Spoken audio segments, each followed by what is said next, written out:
Age of Fission radio show with your host, Lonnie Clark. We stand together and accept that we now live in a world transformed by Fukushima. Monday, Wednesday, and Friday from 8 a.m. to 9 a.m. Pacific Standard Time here on UCY.TV radio. We relentlessly engage every ear that listens. We expose and confront the complete lack of accountability for the nuclear industry. Consider social engineering programs who view our bodies, minds, and souls as assets on a balance sheet. We discuss vital current issues, interview activists, and engage our audience in an effort to allow all voices to be heard. The Age of Fission radio show creates a venue that all will choose. We encourage our listeners to reclaim their power and their courage to take action and save our planet from the ravages of greed and indifference. Our actions matter. Every voice matters. We remind our listeners that happiness is resistance.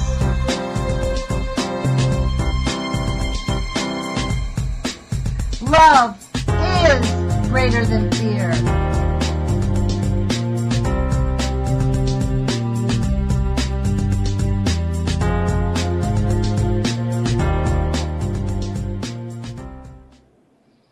Good morning, UCY.TV radio listeners. This is Lonnie Clark again with the Age of Fission radio show. Thank you for joining us. I have to tell you, I want to share something with you. I bought a microphone for the phone so my sound would sound better. And when I listened to the radio shows on podcasting, it never really sounded different. So I had my computer guy come over. I've been using this microphone here for about a month, and guess what? I hadn't connected it, and as it turns out, it's broken. So we're still going to be using my webcam. I have this webcam thing that has a speaker in it, I guess, and I'm going to work on getting a better microphone. So it'll take me about a week or so you'll have to grin and bear with me. But I really appreciate you being here. Today is Nuclear Alert Mondays, where I read the nuclear alerts. I don't know about you, but it's really annoying. It's getting to the point where this is why people don't do it, because these things are week after week after week, incompetence. I cannot start the show without discussing the fire going on in St. Louis that is being summarily ignored. For many of you probably all of you know about the St. Louis, the waste site, the landfill, the Westlake landfill is very close. I think an article this morning said that it was only 75 feet away from the nuclear stuff, that they had been putting a fire out on an emergency. And I am making an effort to contact someone who is, a housewife who is actively getting engaged. This is the ironic part. It's not the businesses in St. Louis are concerned about losing their capital. It's the moms who have had children who have disabilities being born there, dumbfounded. They had no idea they were living next to a nuclear dump site. And no reason, now it's beginning to click why their children have these disabilities. And again, let me remind you, this is something that I really want us, whenever we talk to anybody about nuclear, about so-called, quote, safe dosages, we really, really must remind people that there is no safe dosage. There's low dose and there's high dose. High dose kills you immediately. Low dose means, this is really what it means, that the risk of cancers, they know that for every 2 rads of radiation in the air, we're going to have 32,000 cancers and about 250,000 children with genetic problems, like they're born not healthy. Something's gone wrong. I don't know if they're genetic mutations, but they have some type of problem at birth. Now, they say that having that level of cancer and genetic mutations out of every 2 rads of radiation in the air is worth the risk. The risk is less than the benefit of having nuclear power. That's what we're talking about. the nuclear industry basically bludgeoned our Congress into saying that for every 2 rads of radiation, we're going to accept hundreds of thousands of mutated babies, thousands of extra cancers, and we're not even counting the people who are injured in other ways. But that's just what they're counting. So the idea that nuclear is clean and safe is 100% false. And one of the reasons on my YouTube channel, Nuts for Art, that's NUTZFORART, I am reading John Goffman's book, Poison to Power. I read another book that he wrote called, I thought it was a joke, Population Control Through Nuclear Pollution. And, it's really heavy information, so I decided I wanted to read more about it because after I read that one book online, I think I did 60 installment videos on that playlist. And this one will probably have about 60. I read about 3 or 4 pages every day. It's a 15 to 20 minute reading. I find if I go more than 15 minutes, when I go back and listen to it, even I get bored. So I think 15 minutes is about the right amount of time. The information is astounding. And in Poison Power, that's one of the things he keeps reiterating, is that low dose radiation does not mean safe radiation. It means it's low dose, and they accept the cancer, and they accept the problems that it's going to come along with it for the benefit of having nuclear power, which we really don't need. It provides less than 10% energy in our country. What it does provide is the necessary ingredient for nuclear weapons and for the war machine and for the industrial military complex that's taken over our government. So inside, my friend Ed bought me a book. He found it online. Maybe you can look for it yourselves. It's called An Irreverent Illustrated View of Nuclear Power by John W. Goffman. And I have not read it yet. He gave it to me on the weekend. But there's cartoons in it. Now, this book was written, this is a first draft book, thank God. It's written in 1979, first edition. But in this book, there is a cartoon by Sidney Harris, circa 1979. And it looks like all these men gathered around a boardroom meeting, and it says, Outright Nuclear Power Company. And the head of the company standing there looking at the guys at the table saying, first, we have to convince the people that good health isn't everything. You know what? That's exactly what they've done.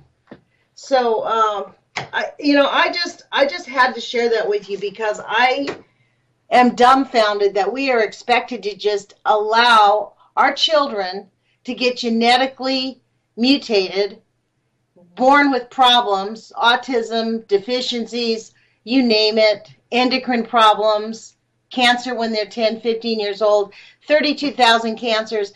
I don't know. I was never asked if that was an acceptable risk. Were you?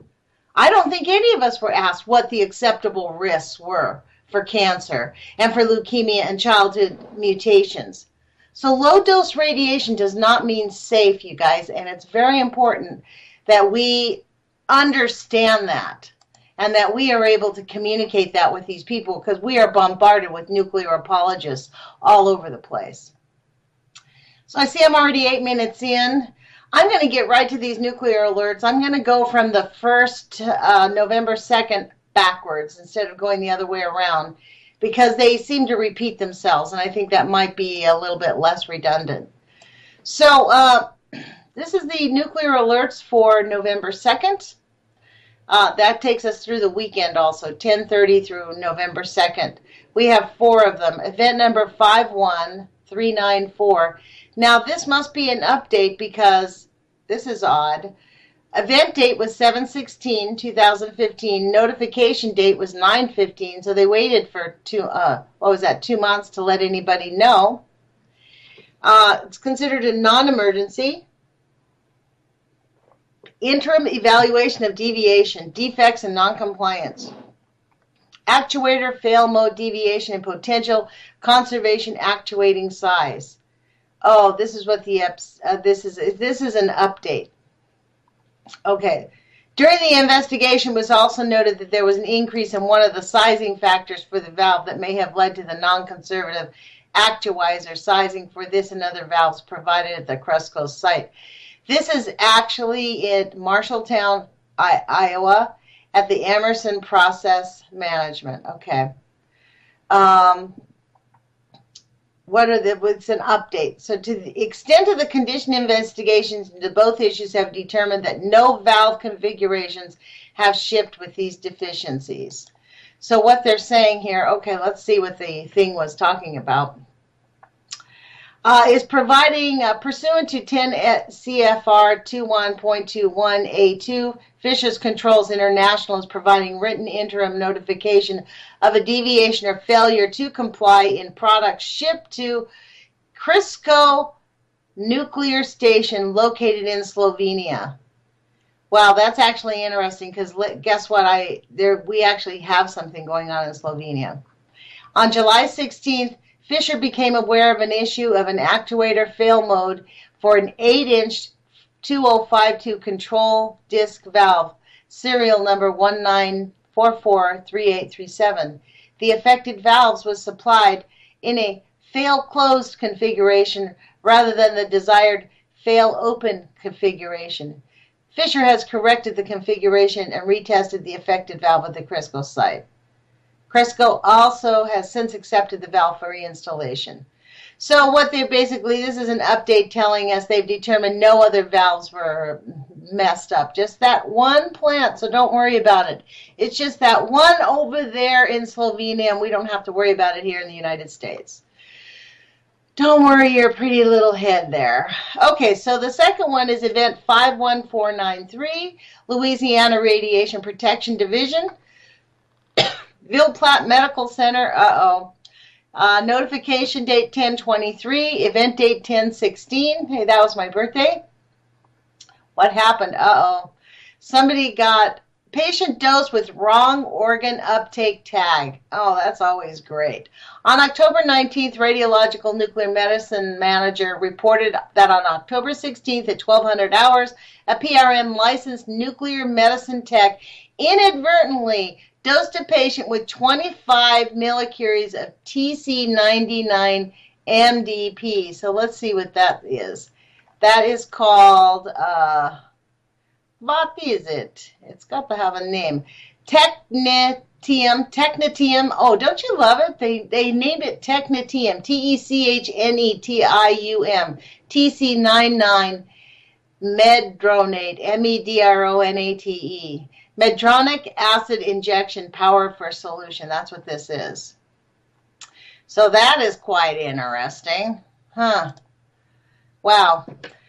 So the error was detected, let's see, he dosed him with 25 millicuries. The error was detected shortly after administration.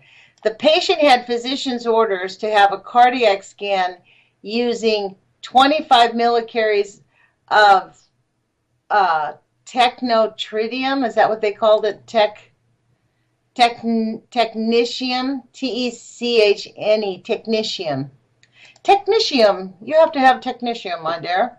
Okay, I have a cardiac scan utilizing 25 millicuries of technetium 99 tetraphosamine. So they administered the MDT instead of the technophosamine. The isotope activity was correct. However, the organ uptake tag was incorrect. The error result from the nuclear medicine tech not using the patient two identifiers before administering the unit dose. The activity was correct for the unit dose, but the organ uptake tag was different. The facility employees were off and the PRN tech was filling in on that day. Oh, so it's the temp. Okay, so that's what happened. The tech was used at the facility frequently. This tech is used at the facility frequently when an essential employee is absent. He is no stranger to the work environment of the licensee and facility. The source was a 25 millicurie TC99 unit dose. He performed the receipt procedures, unit dose assay, and utilized procedures to administer the isotope, but did not cross-reference the name on the unit dose with the individual who received the injection. Can you imagine that, going into a hospital and having a heart scan and being pumped full of the wrong type of radiation? Wow. The patient will receive the correct dose unit and scan, so they're going to pump him more.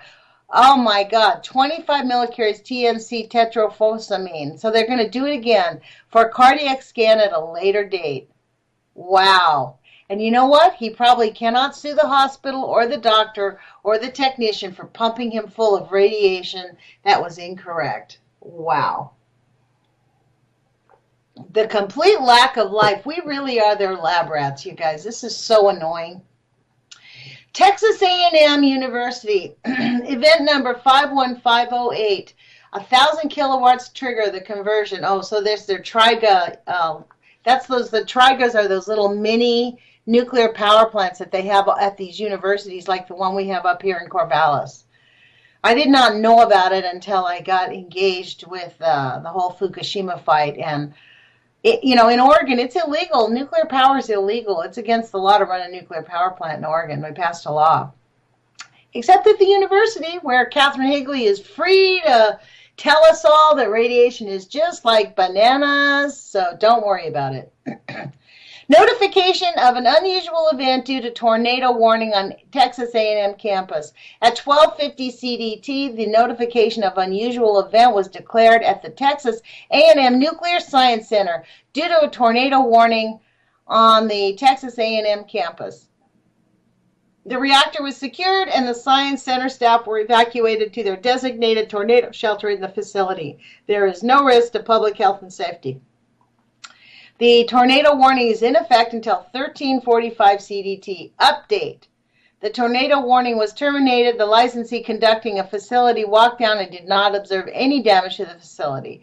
At 1400, the notification of unusual event was terminated. Thank God for that, huh? That's all we'd need. Okay, so event number 51509 at Dresden, Illinois, power reactor, non-emergency. At 14:25 CDT, Dresden Nuclear Power notified the Illinois Environmental Protection Agency of an upset condition involving the loss of power to the NDPS lift station. The Dresden Nuclear Power Station lift station, a loss of power. The lift station power was lost at approximately 1350 CDT, and in response, the Dresden Nuclear Power Station entered abnormal operation procedures to limit hot canal levels. Power was restored to the lift station at approximately 1500. No impact to the health and safety of the public or the environment. The NRC resident inspector has been notified. So I wonder if that is true. They lost power and they're telling us that there was no impact to health and safety of the public. Don't worry about it, folks. It's fine. Perfectly fine. Stop being so nosy, god dang it. Okay, let's go to the next day. This is Friday, and there are 4 of them. Evonik Corporation, he's a general licensee, event number 51486. This happened on event notification was 10/21, event date 10/11. So maybe we've heard about this before, and this is just an update. Well, it has to do with these missing tritium signs, but I don't think we read this one. A tritium exit sign was mistakenly placed in a general waste by an employee who was replacing the sign on 10/11. The employee reported the mistake on 10/13, and the licensee attempted to locate the sign. The sign was determined to have been placed in the general waste container, which has already been collected. The manufacture date of the sign was 2009, and at the time of the disposal, the source was intact. The lost material, 0.426 T becquerels, I don't know what T becquerel of tritium as of 2009 was considered unrecoverable. Let me see if I can put that in. How much is that? Hang on, folks. I'm just going to Google that. How much is TBQ? Because that's a terabecquerel. A terabecquerel. Wow. Okay, so I guess that's what's on all of our stop signs. That's kind of really bizarre. I mean, I find that very interesting that that's on all of our signs. Because remember last week we read this thing that said there was like 6 or 7 stop signs that got lost and they were super concerned about it. Did any of you out there know that we put tritium on our stop signs, on our exit signs? Oh, this was an exit, a tritium exit sign. This was an exit sign, not a stop sign. This is why it's a new event. Details, details, my dear. Okay, so I'm going to try to power through this because we've got 3 more days left. So, yeah, it's considered unrecoverable. I guess that's what we're going to be finding in the new nuclear alerts when we find nuclear waste in the public dump site, right? Some dump site's going to go off the charts because it's got tritium in it. Power reactor at the Quad Cities of Illinois, event number 51502, event notification 1027. Is this an update? Yes, we read about this. A planned surveillance was started on the Quad Cities Station Technical Support Center ventilation air filtration system. The surveillance measures the flow rate through the air filtration unit and verifies that TSC is pressurized to ensure habitability requirements. The flow rate obtained was high, outside of acceptable criteria, and the surveillance was stopped pending resolution. If an emergency is declared requiring TSC activation during this period, the TSC will be stopped and activated using existing procedures. If TSC evacuation is warranted due to radiological conditions, the facility will be relocated in accordance to existing procedures. Wow. Okay, so this is the update. The TSC air filtration system was successfully tested on 10/27. Thank God they're back to normal. Okay, so the next event is 51506, Power Reactor, Point Beach, Wisconsin. These nuclear plants all over the country are just a big fuming mess, aren't they? This is unbelievable. At 0348 CDT, while Point Beach Unit 2 is performing outage activities and experienced main power transformer lockout and associated loss of buses. Wow. It experienced a main power transformer lockout and associated loss of buses. We read about this, only this was much longer than the other one. The loss of the 2 non-vital 4160V buses resulted in actuation of the Unit 2 undervoltage logic, which resulted in actuation of the auxiliary feedwater system. The auxiliary feedwater system functioned normally upon actuation. This condition was determined reportable per 10 CFR 50.72B34A6 PWR auxiliary or emergency feed water system actuation. Wow. This event did not affect the operating of Unit 1. So I guess it was only at Unit 2 where they had the problem. But you know, we don't have to have all the units blowing up for us to have major problems. So this is for October 30th. I'm going to come back down here. I just read that. I am just so completely blown away by this every week, you guys. Okay, event number 51507, CB&I in Charlotte, North Carolina, non-emergency, defects in compliance. This letter provides a report in accordance with 10 CFR 21.21 pertaining to the identification of a defect associated with a structural module piping penetration for the Vogtle Unit 3 AP1000 project. The defect is associated with a pressurizer instrument piping penetration in structural module CA01 for Vogtle Unit 3. Now that's a lot of technical garbage, isn't it? I wonder what that actually said.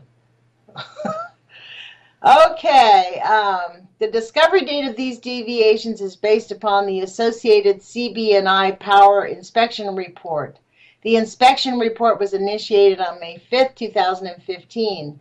Interim Part 21 reports dated July 1, September 2, 2015 were submitted to the NRC that state the evaluation of this condition was expected to be completed by October 30th.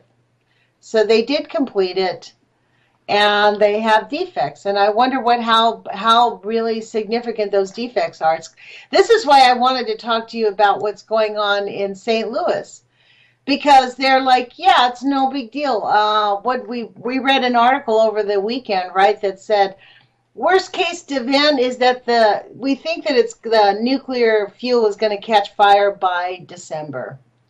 But in the meantime, we're trying to put it out, so don't worry about it. All of St. Louis could blow up, and it's not that big of a deal. So don't worry, because we'll tell you when it gets there. These people are honestly, the NRC needs to be shut down. Like the way that this whole thing is set up is unconscionable. It is a crime against humanity, the way that they have cleverly, very cleverly, laid the liability to everyone else except themselves and shirked all responsibility to be decent human beings. It is unconscionable. I honestly do not know how anybody could even ever go to work for the nuclear industry. Texas Department of State Health Services, Formosa Plastics Corporation, Texas. Event number 51481. Notification date 10/20. So maybe that we've already read this one. On October 19th, the agency, Texas Department of Health Services, was notified by the licensee that a operating cable on 150 millicurie cesium-137 source used in a Berthold modeled 21357 nuclear gauge broke during routine operation of the source. The licensee stated that the source is stored in a fully shielded position. The licensee stated the source does not create an exposure risk to its personnel or any member of the general public. Thank you very much. Okay. Let's see. Utah Division of Radiation Control. METChem Lab Testing, Inc., Salt Lake City, Utah. 51482. Dated event date 10/20. So I wonder if this is an update. Wow. Let me remind you what this said. The RSO of METChem Labbing Testing has contacted the State of Utah Division of Radiation Control to report an incident involving the installed security system. A radioactive material has been accounted for. All radioactive material has been accounted for by RSO. The State of Utah is investigating to the company facility today. This is the update. The State of Utah inspectors determined that the activity contained on all the cameras in aggregate stored behind one barrier was less than the quantity found in the table of 10 CFR 37. Therefore, the additional security measures were not required to be implemented. All sources are accounted for and will be secured in accordance with requirements tonight. You notice how the way they use the language without telling us that these people, there was some type of security breach, that somebody had broken in, so they had to look at all the cameras to see what was really going on. And don't worry, we still have all of the, I mean, it is unconscionable. It is really complete disregard for human health. Absolutely. Event number 51486, Evonik Corporation, General License, Lafayette, Indiana. I honestly would not want to live past the Mississippi. Stolen or lost LNM, although I live very close to Hanford, so what the hell, I guess, huh? This is the tritium exit sign. A tritium exit sign was mistakenly placed in general waste by an employee.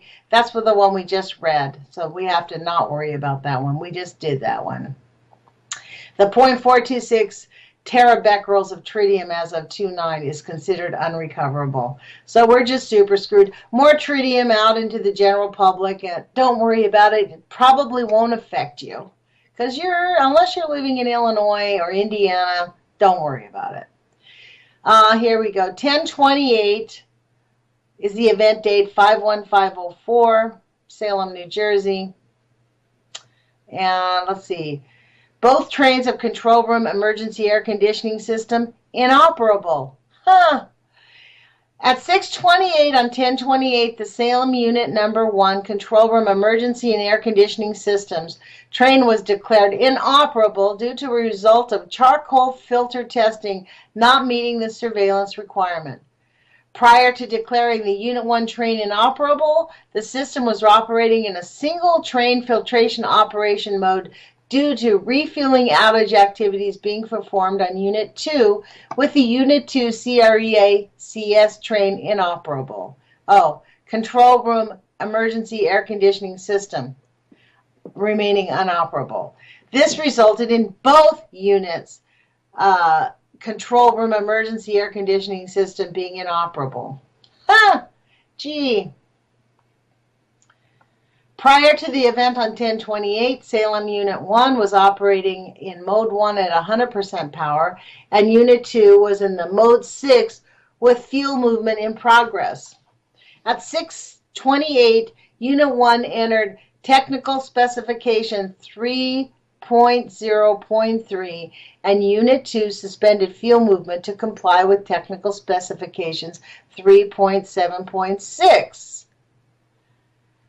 The Unit 2 train was placed in service at 7:55, allowing Unit 1 to exit Technical Specification 3.03. Operators continued to align the Unit 2 control room emergency air conditioning system in a single train filtration operation to comply with Unit 1 technical specification action. To place the Unit 2 control room emergency air conditioning system in single train filtration operation was completed at 9:50. This 8-hour notification is being made pursuant to requirements of 10 CFR 5072B3V or 5 for any condition that at the time of discovery could have prevented the fulfillment of safety function of structural systems that are needed to mitigate the consequences of an action. So for a small period of time, this nuclear power plant in Salem, New Jersey was basically inoperable. They could not have handled an accident if something would have happened. Wow, I wonder how often that really does go on. You like the way they really twist it around to make it sound like it's not so bad. Event number 51505, event date, notification date 10/28, event date is 9/9 in Brunswick, North Carolina, power reactor. Non-emergency. So this must be an update because it said event date.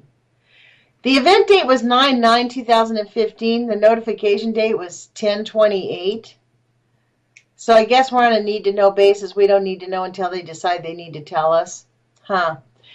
This 60-day telephone notification is being made per the reporting requirements of 10 CFR blah, blah, blah, big long letters, to describe the invalid actuation containment isolation signals affecting containment isolation valves in more than one system.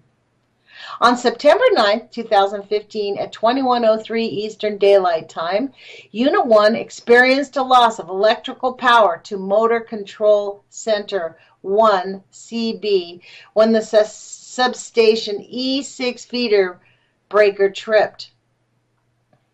The loss of power resulted in the closure of primary containment isolation valves in Unit 1 primary containment isolation systems.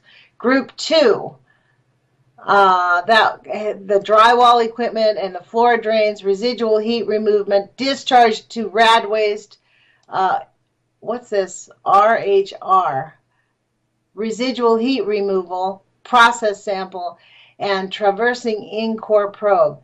Group 3, wow. The loss of power, let me read that again. The loss of power resulted in the closure of primary containment valves in Unit 1 primary containment isolation. Group 2, where the drywall equipment, floor drains, residual heat removal, discharge to rad waste. This is unbelievable. Processing and traversing in-core probe group. And Group 3, reactor water cleanup. And Group 6, containment atmosphere control, dilution, containment atmosphere monitoring, and post-accident samplings. It has been determined that the PCIVs appropriately closed. However, the limit switch within the motor operator on the inboard of RWCU PCIV malfunctioned, resulting in an inaccurate remote position indication. Testing has confirmed that the 1G31F001 properly closed and can perform its intended safety function. These PCIV isolations were the result of a substantiation, let me read that again. These PCIV isolations were the result of a substantiation E6 feeder breaker trip to motor control centers 1CB and not in response to actual plant conditions, i.e. to mitigate the consequences of an event, and are therefore invalid. This event did not result in any adverse impact to the public and health and safety of the public. You know, John Goffman talks about this, how they say the adverse health and safety to the public. That's their way of basically refusing to look at science, essentially. Wow. Okay, so we're now on event notification for October 28th. From the 27th to the 28th, there are 3 event notifications. Event number 51481, Texas Department of State Health Services, Formosa Plastics Corporation in Texas. Point Comfort, Texas. Would you want to live in Point Comfort, Texas? Honestly. On October 19th, the agency, Texas Department of State Health Services, was notified by the licensee that the operating cable on a 150 millicurie cesium-137 source used in a Berthold model 21357 nuclear gauge broke during routine operation of the source. The licensee stated that the source is stored in a fully shielded position. The licensee stated that the source does not create an exposure risk to its personnel or any member of the general public. Whew! The licensee has contacted the manufacturer for assistance in repairing the gauge. Additional information will be provided as it is received in accordance with SA 300. I think we read this one, the Met Chem Lab Division, Utah Division of Radiation Control, 1020. So I'm going to skip that one. Let's see. Determined. Yeah, this is the one. The state of Utah inspectors determined that the activity contained on all cameras stored behind one barrier is less than the quantity found. So there was some type of a robbery or something going on, it looks like, in Utah, that they looked at their security tapes and didn't find anything. And all of the radiation was there. So, event number 51502, Quad Cities, Illinois. This event date happened on 10/27, and it was notified on 10/27. TSC air filtration system degraded. The planned surveillance was started on the Quad City Station Technical Support Center ventilation air filtration system. The surveillance measures the flow rate through the air filtration unit and verifies the TSC is pressurized to ensure habitability requirements. The flow rate obtained was high, outside of acceptable criteria, and the surveillance was stopped pending resolution. If an emergency is declared requiring TSC activation during this period, the TSC will be staffed and activated using existing procedures. If TSC evacuation is warranted due to radiological conditions, the facility will be relocated in accordance to existing procedures. So let's think about this. So what is this saying? The surveillance measures the flow rate through the air filtration and verifies a TSC Technical Support Center, that's the TSC, is pressurized to ensure habitability requirements.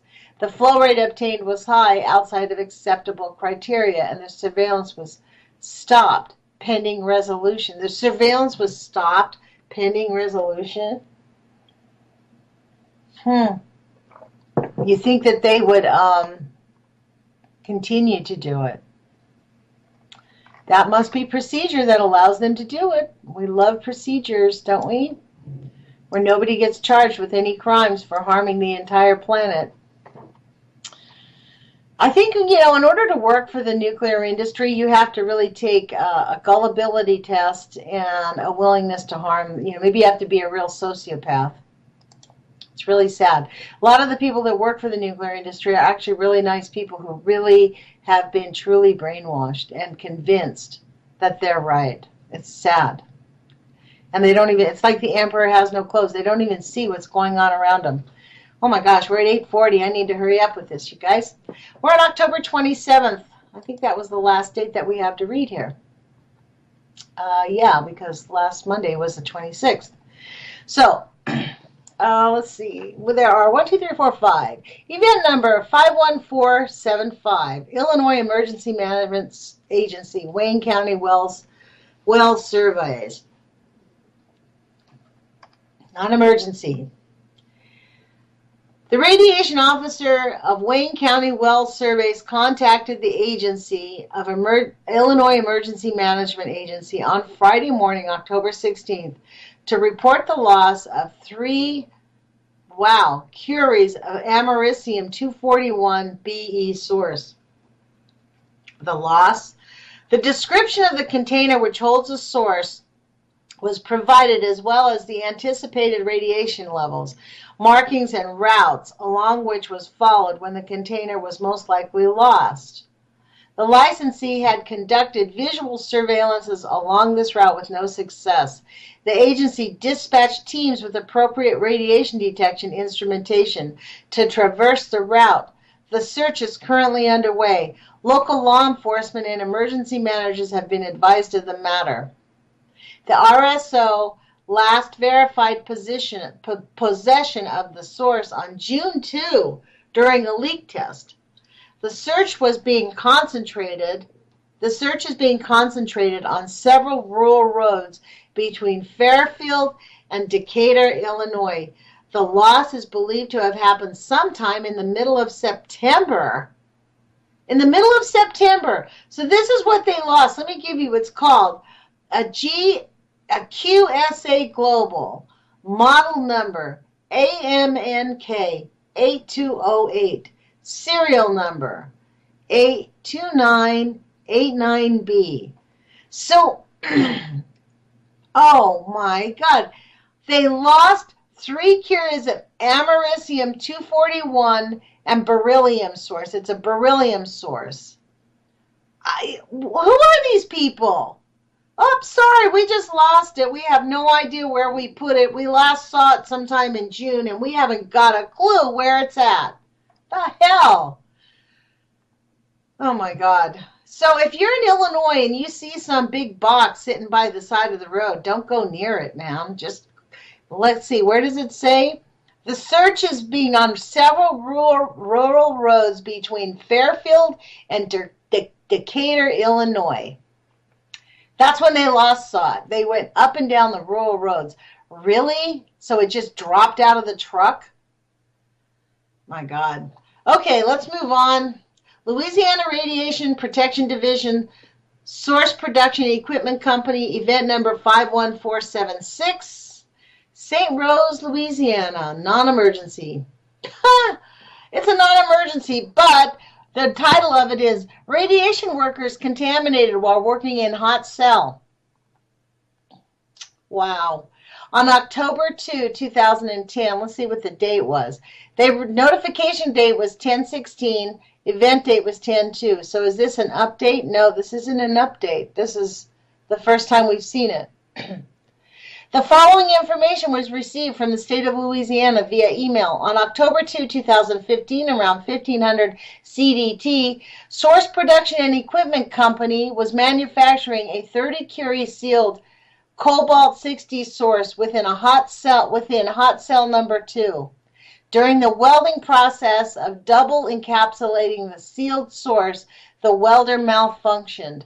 2 radiation workers within hot cell number 2 behind the divider room attempted to grind off the ruined outer encapsulation. The result was 2 workers inhaled cobalt-60 material. Nasal swipes indicated 11,743 CPM on the highest swipe. This was initially calculated internal exposure of around 200 milligrams. Those guys better go home and make their funeral arrangements. I'm sorry for them. Holy fuck. The event was basically contained to hot cell number 2, except for some footprints outside the cell which were remediated. The hot cell is currently restricted because of contamination. The workers have had 2 whole body scans on 10/7, 10/12, and a third is planned for 10/19. Currently, internal exposure from inhalation has been calculated to be 373 milligrams from 2.3 microcuries of cobalt-60.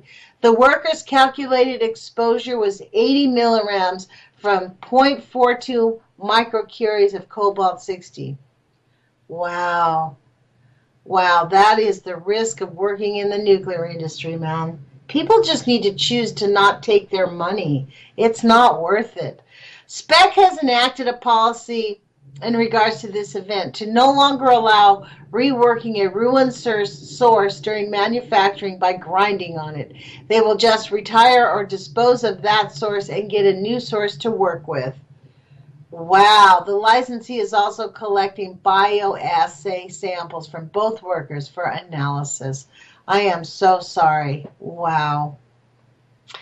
Okay, event number 51477, the US EPA.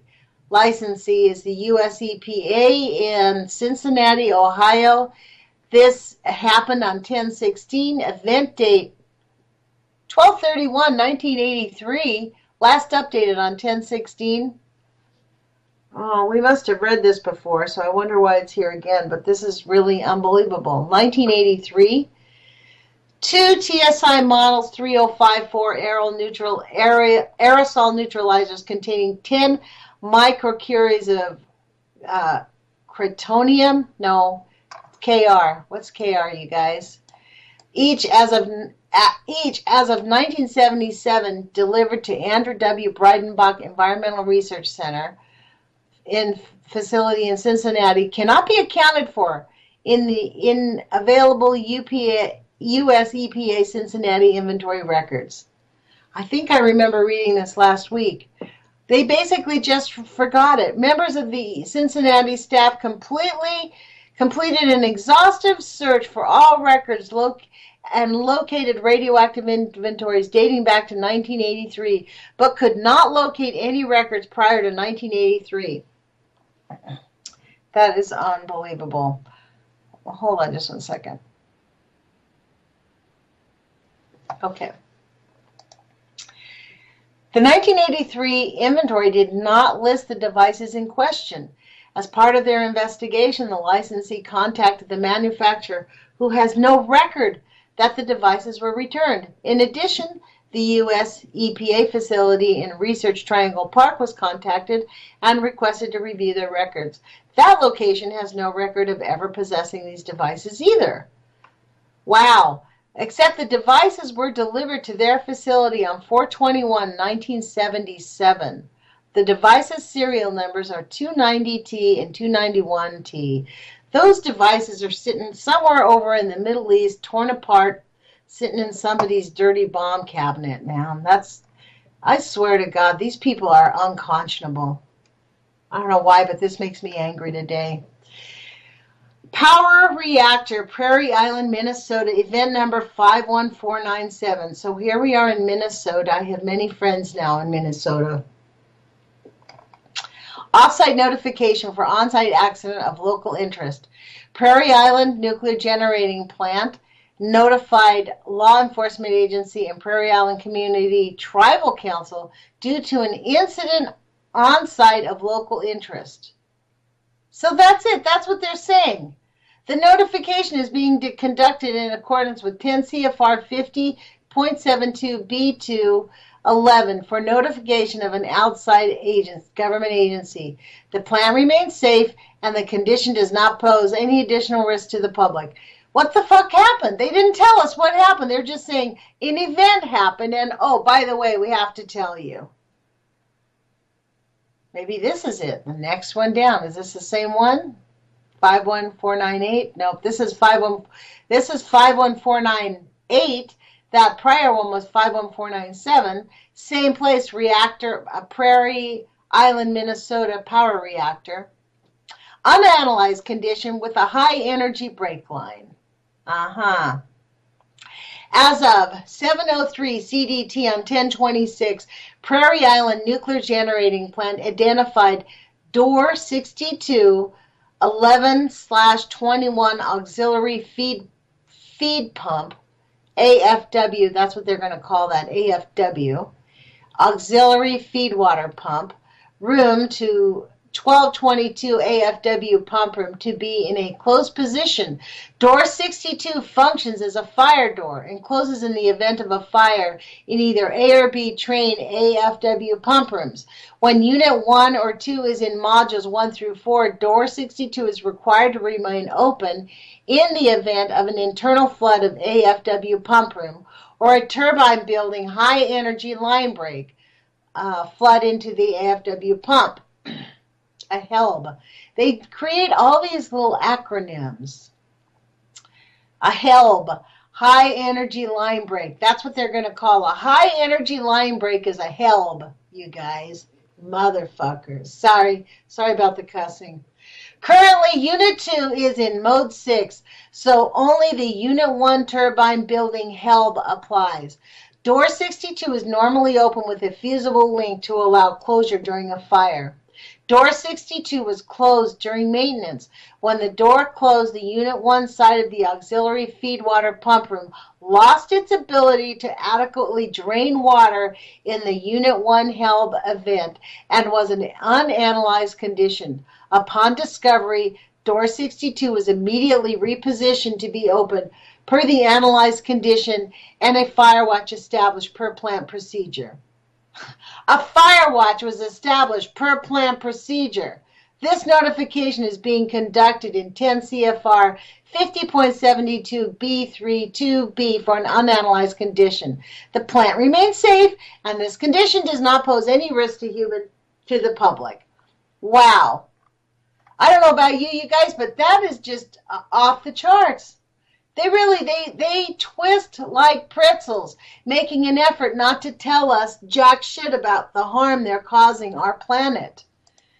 Just look at what the news is.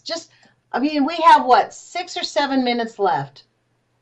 The St. Louis fire waste, what are they doing? They are making plans, disaster plans developed in case fire reaches the St. Louis dump site. In case they're there, they're making plans.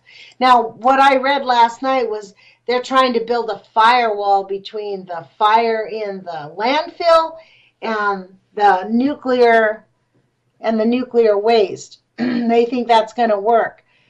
Except that, according to the young man who called me on Friday, they haven't really taken a picture of where the fire is. Maybe they have. I don't know, but I think that this thing going on in St. Louis is probably one of the scariest things that we have going on in our country. The whole thing is off the charts, messed up. The news on E&E News this morning, I kind of laughed at myself, like, what do these people expect? Fukushima nuclear waste now being found off all U.S. states on the West Coast, detected near shorelines of California, Oregon, Washington, and Alaska this summer. Highest radiation just miles from San Francisco. What do they expect? We have 3 or 4 nuclear meltdowns going on now for 5 years. It's an unmitigated mess that they cannot stop, just like what's happened in Hanford. Hanford has a problem that they cannot fix. Why do you guys think that we have all this nuclear waste? When they developed nuclear radiation, they did not tell us for 20 years that there was waste. In fact, much of the waste in St. Louis came from those years. They dumped the waste right next to the airport in St. Louis. They just dumped it off. It's unconscionable. John Goffman considers nuclear waste to be trivial. In this book that I've got, this new book that I've got, there's a title in here that says 20th century end power equals trivial power. And he talks about how it is completely, if you think that, there's a cartoon in here that shows people lining up at the nuclear power plant because the nuclear power relies on uranium. When we're out of uranium, we're out of nuclear energy. And the waste stays with us forever. forever. And this whole thing of kicking the can down the road and just pretending like it's not that big a deal and that low level of radiation is somehow okay and safe for us, it's not. It's not. It's not safe. Every single nuclear power plant on the planet produces in 1 year more than 1,000 times the radiation that came out of Hiroshima. Every single nuclear power plant. Now, you know, the issue is really not, is nuclear power good? And in fact, there's a lot of conversation that nuclear power is actually dying, that it can't be funded. The people who invested in it made all the money that they're going to make, and they're not giving one more dime to it. They know that it's killing the planet. After Fukushima, they can see the writing on the wall. They can see that, in fact, the entire nation of Japan is really pretty much toast, just as is the West Coast. In fact, the whole entire Northern Hemisphere. Why do you think Helen Caldicott is now living in Australia? That's not by accident, folks. When Fukushima happened, she said, if we find out there's, meltdowns in Fukushima, I'm taking my family out of Boston and I'm going to Australia. And no one's even noticed that Dr. Helen Caldicott's actually living in Australia now. What does that tell us? I mean, she's not dumb. She understands exactly what's going on. I mean, it is important for us, I really believe this, for us to get in touch with our elected officials. So, and you know, I know that many of us don't believe that it's going to matter, but I don't think we should let them off easily. So, I mean, one of the things that we can do in terms of the thing that's going on in Missouri is call Claire McCaskill. Claire McCaskill's telephone number in Washington, D.C. She is the Democratic senator from Missouri, and the Senate is really one of the PowerPoints. Her phone number is 202-224-6154. And Roy Blunt is the Republican from Missouri. His phone number is 202-224-5721. Let me see how much time. I don't think we have much time here left, folks. Oh, no, we don't. We have about a minute left. So give them a call and tell them that we really expect more than just kicking the can down the road and a bunch of lies coming out of the nuclear industry telling us that don't worry, it's all safe. This is a national emergency that needs to be dealt with. And it is really up to us to put the pressure on our elected officials. There is Governor Jay Nixon in Missouri that you should be calling. I don't have his number handy, but you ought to be giving him a call. On Wednesday, I will be interviewing Thomas Ackerman. We're going to be talking about the free radical movement and his effort to get art regarding the environmental catastrophes into museums so we can gain awareness. We're going to be talking a lot about the conscience. And this is really what we're at a loss of. The people who are in business, Claire McCaskill, Roy Blunt, Governor Jay Nixon, they don't have a conscience. They are gratefully ignoring the biggest disaster their state will ever face because they're scared that we don't have the answers and they don't want to look stupid. And I would suggest to them that instead of worrying about how they're going to look, they start worrying about the people in their state. So hopefully you guys will be here with us on Wednesday. Thank you for listening to the Nuclear Alerts today. Put your courage feet on. Take some action. Thanks a lot for listening to UCY.TV Radio.